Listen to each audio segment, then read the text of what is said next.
উপদেষ্টার আশ্বাসে চিকিৎসকদের শাটডাউন কর্মসূচি প্রত্যাহার, কাজে যোগ দিয়েছেন ধর্মঘটী ডাক্তাররা।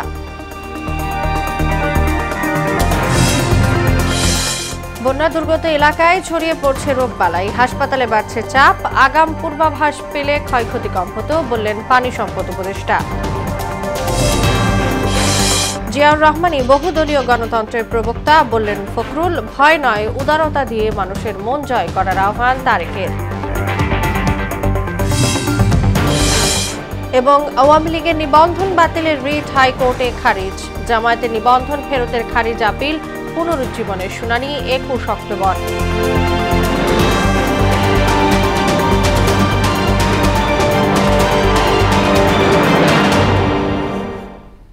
আসসালামু আলাইকুম, সবাইকে মোহনা সংবাদে স্বাগত। শুনছিলেন শিরোনাম, সঙ্গে আছি তাসনুবা বিনতে তাহের।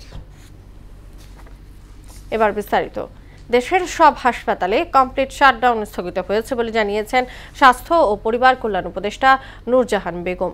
এ সময় তিনি চিকিৎসকদের উপর ন্যাক্কারজনক হামলার নিন্দা জানিয়ে দ্রুততম সময়ের মধ্যে দোষীদের আটক ও হাসপাতালের নিরাপত্তা নিশ্চিতের কথাও জানান। অন্যদিকে চিকিৎসক প্রতি একজন করে নিরাপত্তা কর্মী নিশ্চিত করার সাপেক্ষে আগামী 24 ঘন্টা জরুরি সেবা চালু রাখার ঘোষণা দিয়েছেন আন্দোলনরত চিকিৎসকরা। ওবায়দুল হক মারুফের রিপোর্ট।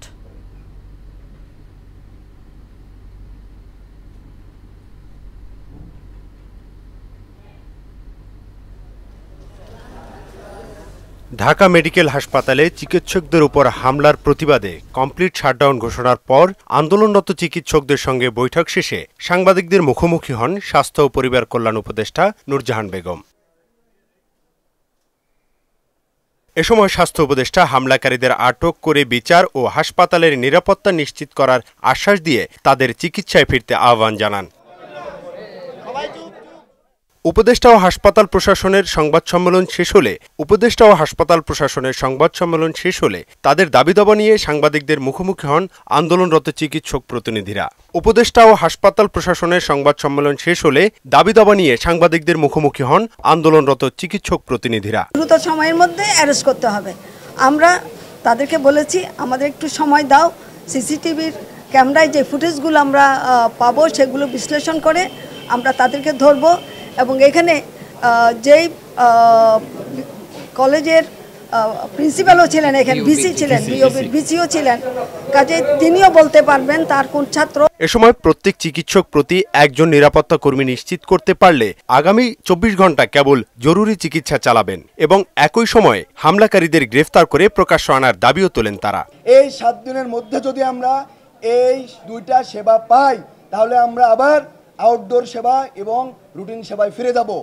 আদারওয়াইজ এই 7 দিনের মধ্যে যদি আমরা কোনো ধরনের কোনো সুরাহা না পাই তাহলে আমাদের এই আউটডোর সেবা এবং রুটিন সেবা বন্ধ থাকবে। এমন পরিস্থিতিতে চিকিৎসা নিতে আসা হাজারো রোগী ও স্বজনদের দাবি দ্রুত সময়ের মধ্যে এই সংকট কাটিয়ে চিকিৎসা ব্যবস্থা স্বাভাবিক হোক। ওবায়দুল হক মারুফ, মোহনা সংবাদ, ঢাকা। পানি কমে যাওয়ার সাথে সাথে বন্যা দুর্গত এলাকায় ছড়িয়ে পড়ছে ডায়রিয়া সহ পানিবাহিত রোগবালাই। ফেনী, নোয়াখালী, লক্ষ্মীপুর, কুমিল্লা ও চাঁদপুরের হাসপাতালগুলোতে প্রতিদিনই বাড়ছে রোগীর সংখ্যা। স্বাভাবিকের চাইতে অতিরিক্ত রোগীর সেবা দিতে হিমশিম খাচ্ছেন চিকিৎসকরা। আরো জানাচ্ছেন তাজিদ ভূঁইয়া। বন্যার পানি কমার সঙ্গে সঙ্গে ফেনী সদরসহ বিভিন্ন উপজেলায় পানিবাহিত রোগের প্রাদুর্ভাব বেড়ে গেছে। ফেনী জেনারেল হাসপাতালে ধারণ ক্ষমতার চেয়ে কয়েক গুণ রোগী ভর্তি হয়েছেন। শিশু, বৃদ্ধ, নারীদের সংখ্যা সবচেয়ে বেশি। চরম দুর্ভোগের শিকার হচ্ছেন রোগীরা। স্যালাইন দিছি, ওষুধ দিছি, থাকার কোনো জায়গা নেই। প্রাথমিক যে ট্রিটমেন্ট ওই ট্রিটমেন্ট আমি নিয়েছি, নামার পরে আলহামদুলিল্লাহ আমার বাচ্চা এখন মোটামুটি আগে থেকে একটু এখন সুস্থ আছে। চিকিৎসার সেবা দিতে প্রতিনিয়তই হিমশিম খেতে হচ্ছে চিকিৎসকদের। তবুও রোগীদের সেবায় সর্বোচ্চটা দিয়ে চেষ্টা করছেন তারা। একটা রোগীকে আমরা বারবার যেতে পারতেছি না, রোগীর পরিমাণ বেড়ে যাওয়াতে। এখন এখানে অনেক সময় মানুষ উত্তেজিত হয়ে যায়, কিন্তু এটা ধৈর্য সহকারে মেনে নিতে হবে। এছাড়াও সরকারি হাসপাতালের বাইরে বিভিন্ন বেসরকারি হাসপাতালে প্রতিনিয়ত বাড়ছে রোগীর চাপ। লক্ষ্মীপুর, নোয়াখালীর মতো চাঁদপুরেও পানিবাহিত রোগবালাইয়ের প্রকোপ বাড়ছে। হঠাৎ করে রোগীর সংখ্যা বেড়ে যাওয়ায় চাঁদপুর সরকারি জেনারেল হাসপাতালে শয্যা সংকট তৈরি হয়েছে। সব বেড়ে গেছে, অ্যালার্জি। ময়লা পানিতে খেলাধুলা করণে অনেক অ্যালার্জি বাইরে গেছে, এই কারণে হাসপাতাল আমরা ভর্তি নিছি। বন্যা এবং বন্যা পরবর্তী সময়ে ডায়রিয়া ও চর্ম রোগীর সংখ্যা বাড়ছে, যা উদ্বেগের বিষয় বলছেন এই শিশু রোগ বিশেষজ্ঞ। তারা নিরাপদ পানি যদি সংগ্রহ করতে না পারে তাহলে ফিটকিরি দিয়ে তারপর পানি বিশুদ্ধকরণ ট্যাবলেট ব্যবহার করেও হইলেও তারা বিশুদ্ধ পানি পায়। অ্যালার্জি রোগী বেশি পরিমাণে পাচ্ছি, তো আমরা তাদেরকে সেবা প্রদান করছি এবং এই বাড়তি রোগীদের সামলাতে আমাদের ডাক্তার এবং অন্যান্য স্বাস্থ্যকর্মীদের প্রতিনিয়ত হিমশিম খেতে হচ্ছে। দুর্গত মানুষকে বেশি করে বিশুদ্ধ পানি পান করার পাশাপাশি সচেতন থাকার পরামর্শ দিয়েছেন চিকিৎসকরা। তানজিদ ভুইয়া, মোহনা সংবাদ। বন্যার পূর্বাভাস পেলে আগে থেকে প্রস্তুতি নেওয়া যেত, তাতে ক্ষয়ক্ষতি কম হতো বলে জানিয়েছেন বন, পরিবেশ ও জলবায়ু পরিবর্তন ও পানি সম্পদ উপদেষ্টা সৈয়দা রিজওয়ানা হাসান। এদিকে দেশে বর্তমানে খাদ্যের সরকারি মজুদ 19 লাখ মেট্রিক টন উল্লেখ করে এ মুহূর্তে দেশে খাদ্যের কোনো সংকট নেই বলে জানিয়েছেন খাদ্য সচিব ইসমাইল হোসেন। শামীউজ্জামান চৌধুরীর রিপোর্ট। চট্টগ্রাম ও সিলেট বিভাগে স্মরণকালের ভয়াবহ বন্যায় 14 জেলার ক্ষতিগ্রস্ত মানুষকে সাশ্রয়ী মূল্যে চাল ও আটা সরবরাহের লক্ষ্যে দুর্গত এলাকার পৌরসভা ইউনিয়ন পর্যায়ে খাদ্য মন্ত্রণালয়ের বিশেষ ওএমএস কার্যক্রম নেওয়া হয়েছে। দেশের সার্বিক খাদ্য সংগ্রহ, মজুদ পরিস্থিতি ও বন্যা দুর্গত জেলাগুলোতে সরকারি খাদ্য সহায়তা কার্যক্রম সম্পর্কে বিস্তারিত জানান খাদ্য সচিব। বোরোতে প্রোডাকশন ভালো হয়েছিল এবং হারভেস্টিং ভালো হয়েছে, যে কারণে খাদ্য পরিস্থিতি মজুদের দিক থেকে খুবই ভালো অবস্থায় আছে। খাদ্যের সরবরাহ চ্যানেল সবসময় চলমান ছিল, তবে এখন একদম স্মুথ আছে, কোথাও কোনো সংকট নাই। বন্যায় এত মৃত্যু কষ্টকর উল্লেখ করে উপদেষ্টা সৈয়দা রিজওয়ানা হাসান বলেন, যারা বন্যায় ক্ষতিগ্রস্ত হয়েছেন তাদের সঙ্গে আলোচনা করা হবে। আমরা একটা গণশুনানি করতে চাচ্ছি যে যারা ক্ষতিগ্রস্ত তারা এসে একটু বলুক যে কোথায় বাঁধের কারণে, কোথায় মাছ চাষের কারণে বা কোথায় তৎপরতা সঠিক সময় না হওয়ার কারণে তাদের ক্ষতি বেশি হয়েছে বা আদৌ তাদের এরকম কোনো অভিযোগ আছে কিনা, এবং কিভাবে করে পানি উন্নয়ন বোর্ড কাজ করলে, কিভাবে করে উজানের দেশের সাথে আমরা যোগাযোগ রক্ষা করলে তারা মনে করেন বিষয়টা কার্যকরী হতে পারে। জাতিসংঘে তদন্ত দলের প্রস্তাব অনুযায়ী পুলিশ বাহিনীতে সংস্কার আনা হবে বলেও জানান রিজওয়ানা হাসান। সকলে মিলে পুলিশ কমিশনের মাধ্যমে কেমন করে একটা জনমুখী পুলিশ, বাংলাদেশ পুলিশ আমরা গড়ে তুলতে পারি, সেটাই হোক আমাদের ইচ্ছা। এখানে শামীমুজ্জামান চৌধুরী, মোহনা সংবাদ, ঢাকা। সাবেক রাষ্ট্রপতি জিয়াউর রহমানকে বহুদলীয় গণতন্ত্রের প্রবক্তা উল্লেখ করে বিএনপি মহাসচিব মির্জা ফখরুল ইসলাম আলমগীর বলেছেন, নতুন বাংলাদেশ গড়ার লক্ষ্যে কাজ করে চলেছেন তারেক রহমান। দলের 46তম প্রতিষ্ঠা বার্ষিকী উপলক্ষে বিএনপির প্রতিষ্ঠাতা জিয়াউর রহমানের সমাধিতে ফুলেল শ্রদ্ধা শেষে তিনি এসব কথা বলেন। 2024 সালে দেশ দ্বিতীয়বার স্বাধীনতা অর্জন করেছে মন্তব্য করে মির্জা ফখরুল বলেন, জিয়াউর রহমান যে স্বপ্ন দেখেছেন তা বাস্তবায়ন করাই বিএনপির মূল লক্ষ্য। আরও জানাচ্ছেন হুমায়ুন কবির। দলের 46তম প্রতিষ্ঠা বার্ষিকী উপলক্ষে বিএনপির প্রতিষ্ঠাতা জিয়াউর রহমানের সমাধিতে শ্রদ্ধা জানাতে আসেন নেতাকর্মীরা। গণতন্ত্রের পাশাপাশি আইনি শাসন প্রতিষ্ঠায় অন্তর্বর্তী সরকারের কাছে দাবি জানান তারা। আমরা আইনের শাসন চাই, আমরা মৌলিক এবং মানবাধিকার চাই। সর্ব আগে সেটা হলো বাংলাদেশে আমরা গণতন্ত্র চাই। দুর্নীতি থাকবে না, দখল থাকবে না, সন্ত্রাস থাকবে না, সুশাসন সুনীতি থাকবে, আইনের শাসন থাকবে। যে কোনো ধরনের লড়াই সংগ্রাম অব্যাহত রেখে বাংলাদেশের মানুষের মূল আকাঙ্ক্ষা বহুদলীয় গণতন্ত্র এবং মুক্তিযুদ্ধের চেতনাকে আমরা যথাযথভাবে বাস্তবায়ন করবো, এটা আমাদের প্রত্যাশা। দলের প্রতিষ্ঠা বার্ষিকী উপলক্ষে নেতাকর্মীদের নিয়ে জিয়াউর রহমানের সমাধিতে ফুলেল শ্রদ্ধা জানান বিএনপি মহাসচিব মির্জা ফখরুল ইসলাম আলমগীর। পরে তিনি সাংবাদিকদের জানান, সব চ্যালেঞ্জ মোকাবিলা করে গণতন্ত্র ও মুক্তবাজার অর্থনীতি প্রতিষ্ঠা করাই বিএনপির মূল লক্ষ্য। তারেক রহমান যে নতুন বাংলাদেশের স্বপ্ন দেখছেন, বাংলাদেশকে নতুন করে গড়ে তুলবার জন্য তিনি যে কাজ করছেন, সেই বাংলাদেশকে গড়ে তুলবার জন্য আজকে আমরা প্রতিজ্ঞাবদ্ধ হয়েছি, শপথ নিয়েছি এবং যে কোনো বাধাই আসুক সব চ্যালেঞ্জকে মোকাবেলা করে বাংলাদেশে গণতন্ত্র সুপ্রতিষ্ঠা করা। জিয়াউর রহমানের স্বপ্ন ও আদর্শ বাস্তবায়নে কাজ করার কথাও জানান তিনি। এখন বাংলাদেশ জাতীয়বাদী দলের মূল কাজ শহীদ জিয়াউর রহমান সাহেব যে স্বপ্ন দেখেছিলেন, যে আদর্শ তিনি প্রতিষ্ঠা করেছিলেন, সেই আদর্শকে বাস্তবায়িত করা। এদিকে ছাত্র জনতার আন্দোলন এবং বন্যা নিহতদের আত্মার শান্তি ও আহতদের সুস্থতা কামনায় নয়াপল্টনে কেন্দ্রীয় কার্যালয়ের সামনে বিশেষ দোয়া মাহফিলের আয়োজন করা হয়। এতে সাবেক রাষ্ট্রপতি জিয়াউর রহমানের আত্মা মাগফিরাত এবং বিএনপি চেয়ারপারসন বেগম খালেদা জিয়া ও ভারপ্রাপ্ত চেয়ারম্যান তারেক রহমানের সুস্থতা ও দীর্ঘায়ু কামনায় মোনাজাত করা হয়। দোয়া পূর্ব সংক্ষিপ্ত আলোচনায় বিএনপির সিনিয়র নেতারা গণতন্ত্র প্রতিষ্ঠার আন্দোলনে দলের নেতাকর্মীদের সম্পৃক্ততা তুলে ধরেন। আমরা যারা 17 বছর আন্দোলন করেছি, রাজপথ প্রকম্পিত করেছি, আমাদের এই কর্মীদের অবদানকে ভুলে গেলে হবে না। আন্দোলনের সংগ্রামে বিএনপির যে সকল নেতাকর্মী শাহাদাত বরণ করেছেন, আমরা তাদের সকলের রুহের মাগফিরাত কামনা করি। এতে বিএনপি মহাসচিব মির্জা ফখরুল ইসলাম আলমগীর অভিযোগ করেন, ছাত্র জনতার বিজয়কে নস্যাতের ষড়যন্ত্র চলছে। হুমায়ুন কবির, মোহনা সংবাদ, ঢাকা। শক্তি কিংবা ভয় দেখিয়ে নয়, ইনসাফ ও উদারতা দিয়ে মানুষের মন জয় করার আহ্বান জানিয়েছেন বিএনপির ভারপ্রাপ্ত চেয়ারম্যান তারেক রহমান। তিনি আরও বলেন, গণতন্ত্র ও মানুষের অধিকার প্রতিষ্ঠার প্রতিটি আন্দোলন সংগ্রামে বিএনপি দেশ ও জনগণের স্বার্থ সমুন্নত রেখেছে। বিএনপির 46তম প্রতিষ্ঠাবার্ষিকী উপলক্ষে এক ভিডিও বার্তায় এসব কথা বলেন তারেক রহমান। আপনাদের প্রতি আমার একান্ত অনুরোধ, অতীতে নির্যাতনের শিকার হওয়ার কারণে আপনারা কেউ দয়া করে প্রতিশোধ পরায়ণ হবেন না। কেউ দয়া করে নিজের হাতে আইন তুলে নেবেন না, বরং অন্যায় অবিচারের শিকার হলে আইনগত পদক্ষেপ নিন।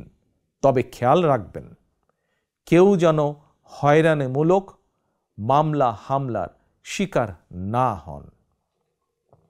আপনাদের প্রতি আমার স্পষ্ট বার্তা, শক্তি কিংবা ভয় দেখিয়ে নয়, বরং ইনসাফ এবং উদারতা দিয়ে মানুষের মনকে জয় করুন, জনগণের ভালোবাসা অর্জন করুন। অভ্যুত্থানে ছাত্র জনতা হত্যাকারীদের সুষ্ঠু তদন্তের মাধ্যমে চিহ্নিত করে শাস্তি নিশ্চিত করার দাবি জানিয়েছেন শহীদ পরিবারের সদস্যরা। মিরপুর ক্যান্টনমেন্টে এক অনুষ্ঠানে এ কথা বলেন তারা। আর আগস্ট বিপ্লবে শহীদরা সারা বিশ্বে তরুণদের জন্য অনুপ্রেরণা হয়ে থাকবে বলে মন্তব্য করেন মিলিটারি ইনস্টিটিউটের commandant major general Nasim Parvez. Reza খানের রিপোর্ট।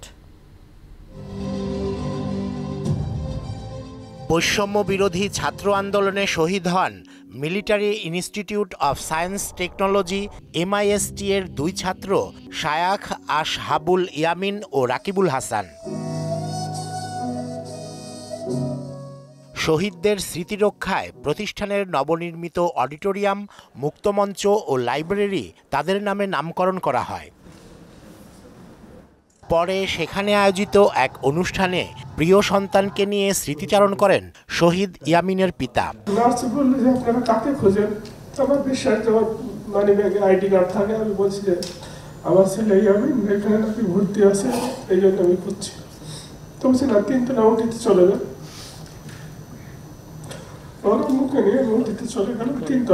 আর ছাত্র জনতার ওপর নির্বিচারে গুলিবর্ষণের ঘটনায় দোষীদের শনাক্ত করে কঠিন শাস্তির মুখোমুখি করার দাবি জানান শহীদ রাকিবুলের পিতা। গুলি কে কোথা থেকে করছে আমি বলতে পারবো না, জানি না।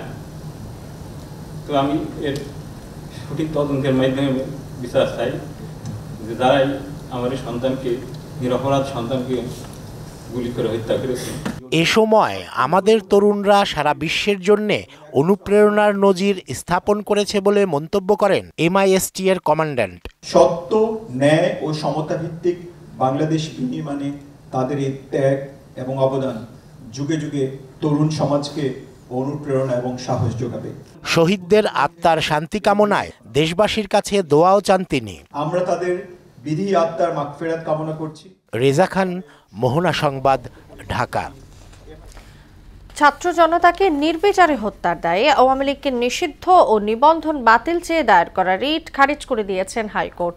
বিচারপতি AKM আসাদুজ্জামান ও বিচারপতি মোহাম্মদ মাহবুবুল ইসলামের হাইকোর্ট বেঞ্চ এ আদেশ দেন। আদালতে রাষ্ট্রপক্ষে শুনানি করেন অ্যাটর্নি জেনারেল মোহাম্মদ আসাদুজ্জামান। রিটের পক্ষে রিটকারী আরিফুর রহমান মুরাদ ভূঁইয়া শুনানি করেন। গত 19 আগস্ট ছাত্র জনতাকে নির্বিচারে হত্যার দায়ে বাংলাদেশ আওয়ামী লীগকে নিষিদ্ধ ও নিবন্ধন বাতিল চেয়ে হাইকোর্টে এ রিট করা হয়।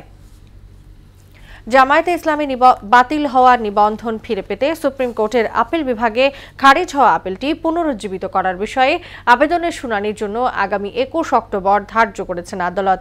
রোববার আপিল বিভাগের চেম্বার বিচারপতি মোহাম্মদ আশফাকুল ইসলাম শুনানির জন্য এদিন ধার্য করেন। এক রিট আবেদন নিষ্পত্তি করে 2013 সালের 1 আগস্ট জামায়াতে ইসলামী নিবন্ধন বাতিল ও অবৈধ ঘোষণা করে রায় দেন হাইকোর্ট।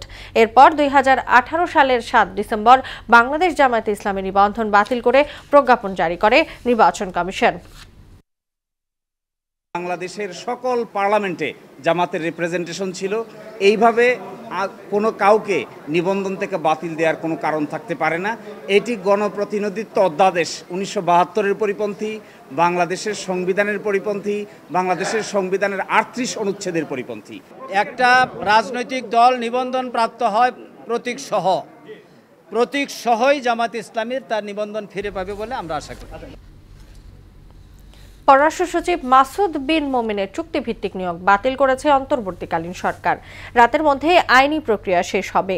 রোববার সন্ধ্যায় পররাষ্ট্র বিষয়ক উপদেষ্টা মোহাম্মদ তৌহিদ হোসেন এ তথ্য নিশ্চিত করেছেন।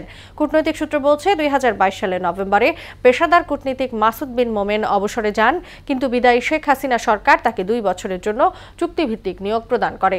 সবশেষ ছাত্র জনতার সর্বাত্মক আন্দোলনের বিরুদ্ধেও বলিষ্ঠ অবস্থান ছিল তার।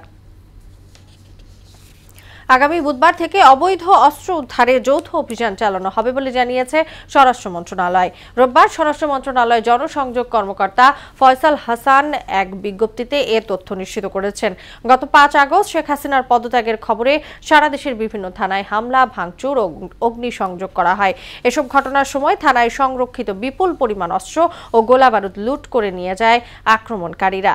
এরপর আইন শৃঙ্খলা বাহিনীর অভিযানে দেশের বিভিন্ন স্থান থেকে উদ্ধার করা হয় কিছু অস্ত্র ও গোলাবারুদ। সেসব অস্ত্র এবং আগে থেকে অনেকের কাছে থাকা অবৈধ অস্ত্র উদ্ধারে যৌথ অভিযান পরিচালনা করবে স্বরাষ্ট্র মন্ত্রণালয়। 2025 সালের পবিত্র হজের প্রাথমিক নিবন্ধন শুরু হয়েছে। সরকারি বেসরকারি 2 মাধ্যমে কার্যক্রম চলবে আগামী 30 নভেম্বর পর্যন্ত। প্রাথমিক নিবন্ধনের আর সময় বাড়ানো হবে না বলে জানিয়েছে ধর্ম মন্ত্রণালয়। সরকারি মাধ্যমে হজে গমনোচ্ছুরা হজ সিস্টেম মোবাইল অ্যাপ থেকে union digital centre, Islamic foundation কার্যালয়, বায়তুল মোকাররম মসজিদ এবং আশকোনা হজ অফিসে প্রাক ও প্রাথমিক নিবন্ধন করতে পারবেন। আর বেসরকারি মাধ্যমের হজ যাত্রীদের অনুমোদিত এজেন্সির মাধ্যমে প্রাথমিক নিবন্ধন করতে হবে। এবছরও 1,27,198 জন পবিত্র হজ পালন করতে পারবেন।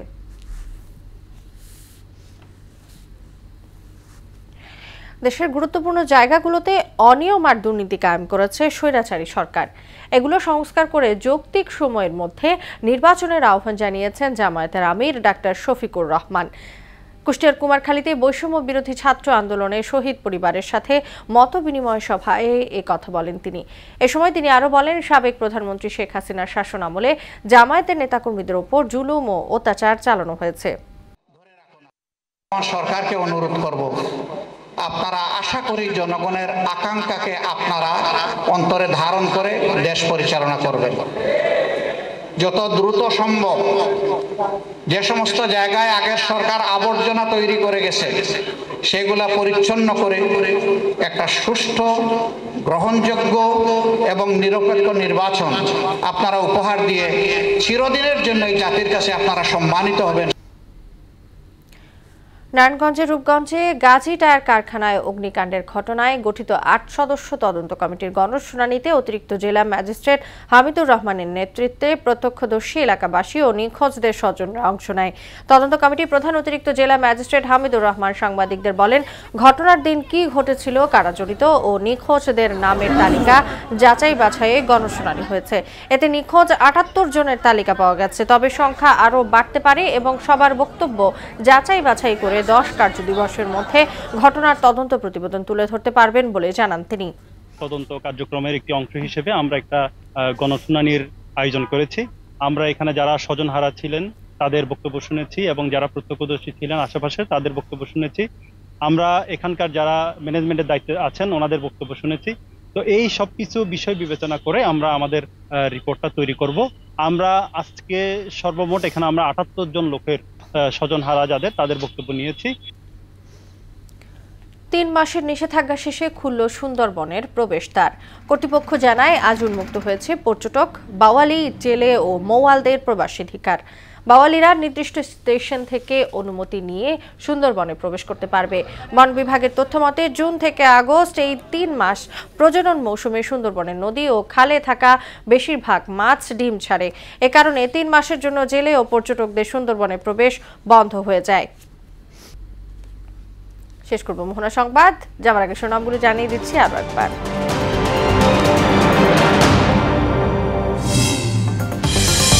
স্বাস্থ্য উপদেষ্টার আশ্বাসে চিকিৎসকদের শাটডাউন কর্মসূচি প্রত্যাহার, কাজে যোগ দিয়েছেন ধর্মঘটী ডাক্তাররা।